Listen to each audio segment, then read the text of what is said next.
ಕನಕಪುರ ಒಂಟಿ ಆನೆಯ ದಾಳಿಗೆ ಮತ್ತೋರ್ವ ರೈತ ಬಲಿಯಾದ ಘಟನೆ ಇದೀಗ ತಾನೇ ಸಂಭವಿಸಿದೆ. ಒಂಟಿ ಸಲಗದ ದಾಳಿಗೆ ಸಿಲುಕಿ ಮೃತನಾದ ವ್ಯಕ್ತಿಯನ್ನು ಕನಕಪುರ ತಾಲೂಕಿನ ಹುಣಸನಹಳ್ಳಿ ಹೋಬಳಿಗೆ ಸೇರಿದ ಗಟ್ಟಿಗುಂದ ಗ್ರಾಮದ ಅಂಕೇಗೌಡ ಮತ್ತು ಶಿವಮದಮ್ಮ ದಂಪತಿಗಳ ಪುತ್ರ ಸುರೇಶ್ ಎನ್ನಲಾಗಿದೆ.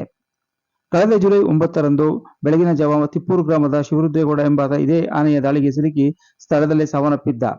ವಾರ ಕಳೆಯುವುದರಷ್ಟರಲ್ಲೇ ಮತ್ತೋರ್ವನನ್ನು ಇದೇ ಆನೆ ಬಲಿ ತೆಗೆದುಕೊಂಡಿರುವುದು ನಿಜಕ್ಕೂ ಶೋಚನೀಯ ಸಂಗತಿಯಾಗಿದೆ.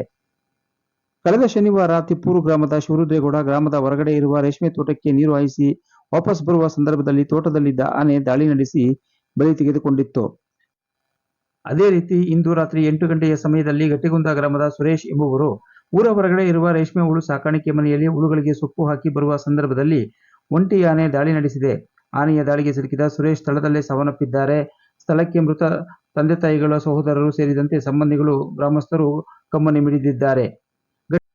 ಕಾಡಂಚಿನ ಗ್ರಾಮದ ಜನರು ಬಹಳ ಎಚ್ಚರ ಇರಬೇಕಾದ ಸಂಗತಿ ಏರ್ಪಟ್ಟಿದೆ.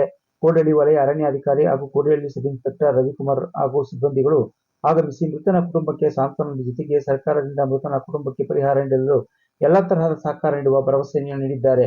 ಸ್ಥಳಕ್ಕೆ ಕೋಡಿಹಳ್ಳಿ ಹೋಬಳಿ ಕಾಂಗ್ರೆಸ್ ಮುಖಂಡರಾದ ಶಂಭುಲಿಂಗ ಶೆಟ್ಟಿ, ಶಂಭಯ್ಯ, ಮನುಚೇಗೌಡ, ಬಸಪ್ಪ, ಡಿಕೆಎಸ್ ಚಾರಿಟೇಬಲ್ ಟ್ರಸ್ಟ್ ವಿಶ್ವನಾಥ್ ಸೇರಿದಂತೆ ಅನೇಕ ಮುಖಂಡರು ಮೃತ ಸುರೇಶನ ಆತ್ಮಕ್ಕೆ ಶಾಂತಿ ಕೋರಿದ್ದಾರೆ ಹಾಗೂ ಅವರ ತಂದೆ ತಾಯಿಗಳಿಗೆ ಸಾಂತ್ವನ ಹೇಳಿದ್ದಾರೆ.